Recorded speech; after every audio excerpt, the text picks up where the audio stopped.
Hi everyone, welcome back to our channel brainy trainee. My name is Sandeep Kaur. तो आज मैं आपके साथ डिस्कस करने वाली हूँ CBSE class 10th term 2 science के मोस्ट इंपॉर्टेंट टॉपिक्स। अभी आपका नेक्स्ट साइंस का ही एग्जाम है, तो chapter wise most important topics मैं आपको बताऊंगी कि जो आपको करने ही करने हैं, क्योंकि फर्स्ट ऑफ ऑल आप इंपॉर्टेंट टॉपिक्स को अच्छे से रिवाइज करोगे, उसके बाद आप उसके रिलेटेड क्वेश्चंस को करोगे। पहले टॉपिक रिवाइज करना बहुत ज़्यादा ज़रूरी है, फिर ही उसके क्वेश्चंस अच्छे से आप लर्न कर पाएंगे, राइट। तो साथ साथ में हम ये भी डिस्कस करेंगे कि कितने कितने मार्क्स के उस चैप्टर्स में से आपको एग्जाम में क्वेश्चंस आएंगे।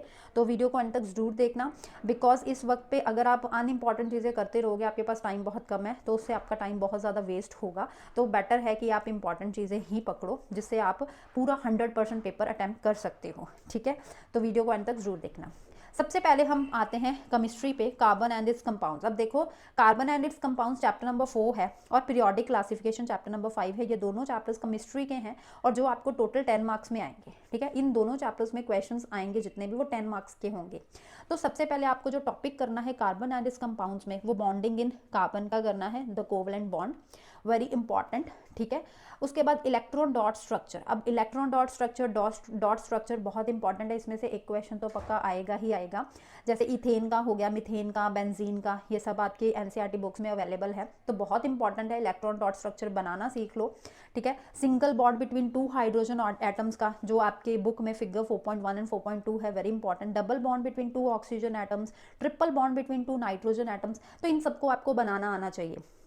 Is that clear? तो बहुत इंपॉर्टेंट टॉपिक है, इसमें से एक आधा क्वेश्चन तो पक्का आ जाता है डॉट स्ट्रक्चर का, तो डॉट स्ट्रक्चर आपको अच्छे से आना चाहिए। उसके बाद अगर हम बात करें allotropes of carbon, allotropes of carbon बहुत इंपॉर्टेंट टॉपिक है। Saturated versus unsaturated carbon compounds, अब इसमें आपको डिफरेंस आ सकता है, तो आप इसको भी अच्छे से पढ़ लो। होमोलॉगस सीरीज क्या होती है, ठीक है, ये देख लो। आइसोमर्स की डेफिनेशन, उसकी जो डायग्राम्स हैं वो बहुत इंपॉर्टेंट है। डिफाइन आ सकती है आपको टेट्रावेलेंसी की, कैटिनेशन की, अल्केन, अल्कीन, अल्काइन में क्या डिफरेंस होता है, क्या होता है, ये सब कुछ अच्छे से पढ़ लो, राइट। तो सिर्फ इतना ही कार्बन एंड इट्स कंपाउंड्स में आपको करना है। अब इसके रिलेटेड इंपॉर्टेंट क्वेश्चंस भी मैं आपको अपनी नेक्स्ट वीडियो में दूंगी, चैनल को जल्दी से सब्सक्राइब कर लीजिए, राइट। अब नेक्स्ट चैप्टर पे चलते हैं, periodic classification of elements, chapter number 5 है जो आपकी बुक में। अब इसमें सबसे पहले वो ट्रेड्स आते हैं। ठीक है, तो ट्रेड्स में सबसे मोस्ट इंपॉर्टेंट जो पीरियोडिक टेबल है वो मैंडलीव्स का है, बहुत इंपॉर्टेंट है। अब मैंडलीव्स का आपको पीरियोडिक टेबल आना चाहिए, उसके मेरिट्स, डीमेरिट्स, उसके अचीवमेंट्स, ये सब पढ़ लो। उसके बाद modern periodic table is very very important, उसका टेबल बहुत से भी बहुत ज़्यादा इंपॉर्टेंट है, उसकी मेरिट्स, उसकी डीमेरिट्स पढ़ लो। ठीक है, trends in modern periodic table, जिसमें वैलेंसी की डेफिनेशन, एटॉमिक साइज की definition, metallic non metallic properties के रिलेटेड क्वेश्चंस आ जाते हैं, तो इस चीज़ को भी आप जरूर पढ़ो। इलेक्ट्रोपॉजिटिविटी क्या होता है, इलेक्ट्रोनेगेटिविटी क्या होता है, इसको भी आप पढ़ लो। तो साथ साथ में कॉपी पेन पकड़ो, जो भी इंपॉर्टेंट टॉपिक्स मैं आपको बोल रही हूँ वो इंपॉर्टेंट टॉपिक्स आप लिखते जाओ। अगर लिखना नहीं है तो एनसीईआरटी की बुक खोलो, उसमें साथ में आप स्टार मार्क या हाईलाइट करते जाओ, राइट। अब नेक्स्ट पेज पे अगर हम चलें, ठीक है, तो group and period of all elements, मतलब कि आपको कोई भी एलिमेंट दे दिया जाएगा, आपको पूछा जाएगा कि ये एलिमेंट कौन से ग्रुप को बिलोंग करता है, इसका पीरियड कौन सा है, इसकी वैलेंसी क्या है, ये सब कुछ आपको उसके रिलेटेड क्वेश्चन से पूछ सकते हो। तो इसलिए आपको ग्रुप पीरियड पता होना चाहिए, तो उसके लिए आपको पूरे का पूरा टेबल अच्छे से अपने दिमाग में बिठाना पड़ेगा, राइट। तो इसके रिलेटेड क्वेश्चन बहुत ज़्यादा आते हैं, तो आप इसको ध्यान में रखो। अब यहाँ पे केमिस्ट्री हो गई खत्म, अब बायो पे चलते हैं। बायो के 2 चैप्टर्स आपके सिलेबस में, रिप्रोडक्शन और हेरेडिटी। हेरेडिटी में जो एवोल्यूशन टॉपिक है वो तो कट है, तो इन दोनों को मिला के, हेरेडिटी को और रिप्रोडक्शन को, 8 और 9 चैप्टर को मिला के 13 मार्क्स का पेपर में क्वेश्चन आने वाले हैं, 13 मार्क्स की। तो सबसे पहले जो इंपॉर्टेंट है वो है importance of DNA कॉपिंग in reproduction. तो अगर आप ये अपना चैप्टर खोलो तो इसमें जो स्टार्टिंग में ब्लू क्वेश्चन आते हैं, तो फर्स्ट ब्लू क्वेश्चन ही इसके रिलेटेड है, importance of DNA कॉपिंग in reproduction. That is very very very important. वो क्वेश्चन बहुत बार एग्जाम में रिपीट हुआ है, तो उसको जरूर करना। वेजिटेटिव प्रोपेगेशन क्या होता है, इसको अच्छे से पढ़ लो। बर्डिंग क्या होता है, हाइड्रा क्या होता है, ठीक है। स्ट्रक्चर ऑफ फ्लावर, तो इसमें स्ट्रक्चर ऑफ फ्लावर बहुत इंपॉर्टेंट है। स्ट्रक्चर ऑफ फ्लावर आपके एनसीईआरटी बुक में फिगर 8.7 गिवन है। अब इस पे थ्योरी बेस्ड क्वेश्चन भी आ सकता है, डायग्राम बेस्ड क्वेश्चन भी आ सकता है, लेकिन जो डायग्राम आपने ड्रॉ करनी है वो विद लेबलिंग होनी चाहिए, तो वेरी इंपॉर्टेंट इट इज़, तो इसको जरूर अच्छे से कर लेना। इसके बाद male and female reproductive system, ये बहुत ज़्यादा इंपॉर्टेंट है, इस पर एक क्वेश्चन पक्का आता है। इसकी थ्योरी बेस्ड भी क्वेश्चन आ सकता है इसके रिलेटेड, या इस पर डायग्राम बेस्ड भी आ सकता है। अब डायग्राम बेस्ड में आपको फिगर 8.10 एंड 8.11 करनी है, तो ये बहुत इंपॉर्टेंट टॉपिक है, इसको बिल्कुल स्किप मत करना। एज इट इज़ आपकी एनसीईआरटी बुक में क्वेश्चन है, what happens when the egg is not fertilised, this is also very important, तो इसको भी अच्छे से पढ़ लो। डिफरेंसेस में क्या क्या आ सकते हैं क्वेश्चंस, डिफरेंसेस में binary fission and multiple fission का डिफरेंस, पॉलिनेशन फर्टिलाइजेशन का difference, sexual asexual mode of reproduction का डिफरेंस, फ्रेगमेंटेशन एंड रीजनरेशन का डिफरेंस। तो ये डिफरेंसेस रिप्रोडक्शन चैप्टर में बहुत इंपॉर्टेंट है।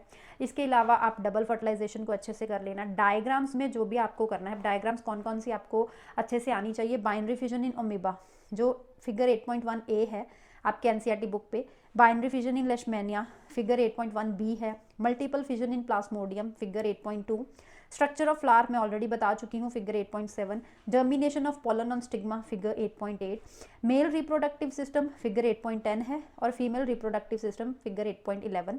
तो ये 1 2 3 4 5 6 7 7 डायग्राम्स है जो आपको अच्छे से करनी है। तो इन 7 डायग्राम्स में से 1-2 डायग्राम्स तो पक्का आएंगी ही आएंगी, तो अच्छे से इनको कर लेना।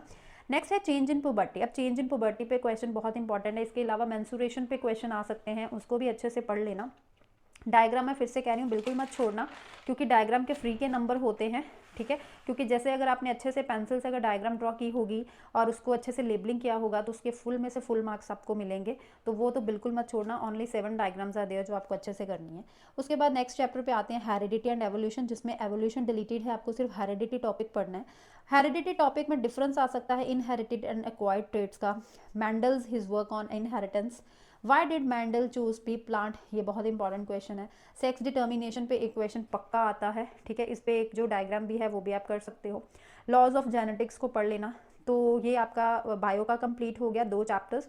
अब इन 2 चैप्टर्स को मिला के आपके 13 मार्क्स बन जाएंगे और केमिस्ट्री को 2 चैप्टर्स मिला के और केमिस्ट्री के 2 चैप्टर्स मिला के 10 मार्क्स बन जाएंगे। तो टोटल 23 मार्क्स यहाँ से आपके बनते हैं। इलेक्ट्रिसिटी नेक्स्ट चैप्टर पे चलते हैं, चैप्टर नंबर 12 फिजिक्स का। अब फिजिक्स में 12 एंड 13 चैप्टर्स हैं जो 12 मार्क्स के आपको आएंगे, ठीक है। चैप्टर नंबर 12 एंड 13 12 मार्क्स का आपको इन दोनों ही चैप्टर्स में से पेपर आएगा। सबसे पहले इलेक्ट्रिक करंट, उसकी डेफिनेशन, उसका एसआई यूनिट 1 मार्क में क्वेश्चन आ सकता है। सर्किट डायग्राम बहुत इजी लेवल वाला क्वेश्चन है, आपने छोटी क्लासेस में भी किया हुआ है, 12.1 फिगर है। Difference between electric potential and potential difference क्या होता है, ये भी 1 मार्क 2 मार्क में क्वेश्चन आ सकता है।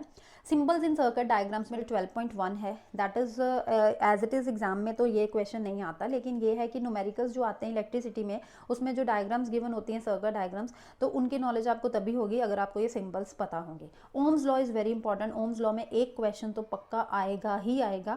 अब ओम्स लॉ, इसके अलावा रिलेशन जो आता है, इंटर रिलेशन बिटवीन आई वी पी आर, ये बहुत इंपॉर्टेंट है। Factors on which the resistance of a conductor depends, important.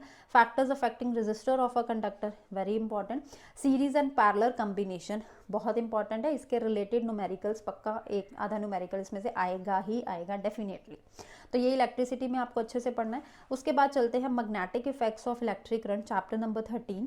इसमें मैग्नेटिक फील्ड लाइंस क्या होता है और उसके रिलेटेड आ जाता है जस्टिफाई द स्टेटमेंट। कुछ स्टेटमेंट नीचे गिवन होगी, उसको आपको जस्टिफाई करना है।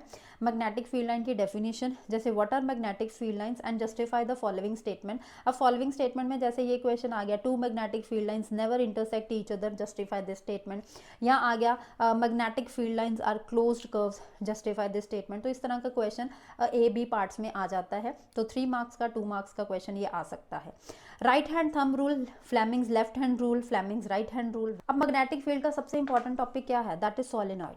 सोलेनॉइड में एक क्वेश्चन तो पक्का आएगा ही आएगा। अब सोलेनॉइड का डिफाइन, उसके magnetic field due to current in solenoid बहुत इंपॉर्टेंट, उसकी फिगर 13.10 एंड 13.11 अच्छे से कर लेना। इलेक्ट्रिक मोटर टॉपिक बहुत इंपॉर्टेंट है, उसमें इलेक्ट्रिक मोटर क्या होता है, उसका प्रिंसिपल, उसकी कंस्ट्रक्शन, उसकी वर्किंग, वेल लेबल डायग्राम जो 13.15 डायग्राम है, ये बहुत लॉन्ग क्वेश्चन में इसको पूछा जा सकता है। इलेक्ट्रोमैग्नेटिक इंडक्शन क्या होता है, फ्लेमिंग्स राइट हैंड रूल क्या होता है, तो ये सब कुछ मैग्नेटिक फील्ड में बहुत ज़्यादा इंपॉर्टेंट है। हम लास्ट चैप्टर पे चलते हैं, आर एनवायरनमेंट। आर एनवायरनमेंट अकेला एक लौता ऐसा चैप्टर है जिसमें अकेले 5 मार्क्स के क्वेश्चंस आपको आएंगे पूरे एक ही चैप्टर में से। बहुत ईजी चैप्टर है, ठीक है, और ये आप बहुत सिंपल सा चैप्टर, इसको तो आप पक्का करना। आर एनवायरनमेंट में डेफिनेशन जैसे ecosystem, food chain, food web, ozone, ये बहुत इंपॉर्टेंट है। What are trophic levels question, give an example of a food chain and state the different trophic levels in it, ये एज इट इज क्वेश्चन आ सकता है, बहुत important है। Ozone layer क्या होता है, how it is getting depleted, ये बहुत इंपॉर्टेंट है। वेस्ट मैनेजमेंट, वेस्ट पे, इस पे आपको केस स्टडी बेस्ड क्वेश्चन बन के आ सकता है, तो ये भी बहुत इंपॉर्टेंट टॉपिक है। लास्ट बायो मैग्निफिकेशन अच्छे से पढ़ लेना। तो ये सारा मैंने आपको टॉपिक्स बता दिए। Thanks for watching this video. Please like share and subscribe और स्टे ट्यून्ड। नेक्स्ट वीडियो में इंपॉर्टेंट क्वेश्चंस पे लेके आऊँगी, चैप्टर वाइज हम इंपॉर्टेंट क्वेश्चंस करेंगे, ठीक है। तो फिलहाल में आप ये सारे अच्छे से टॉपिक्स को पढ़ लीजिए, क्योंकि टॉपिक्स आप अच्छे से करेंगे तभी आप इंपॉर्टेंट क्वेश्चंस को कर पाएंगे।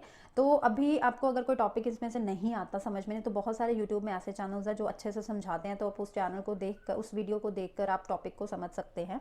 तो आई होप आपको ये वीडियो ज़रूर अच्छी लगी होगी। वीडियो अच्छी लगी है तो वीडियो को लाइक कीजिए, शेयर कीजिए और सब्सक्राइब कीजिए। Bye bye.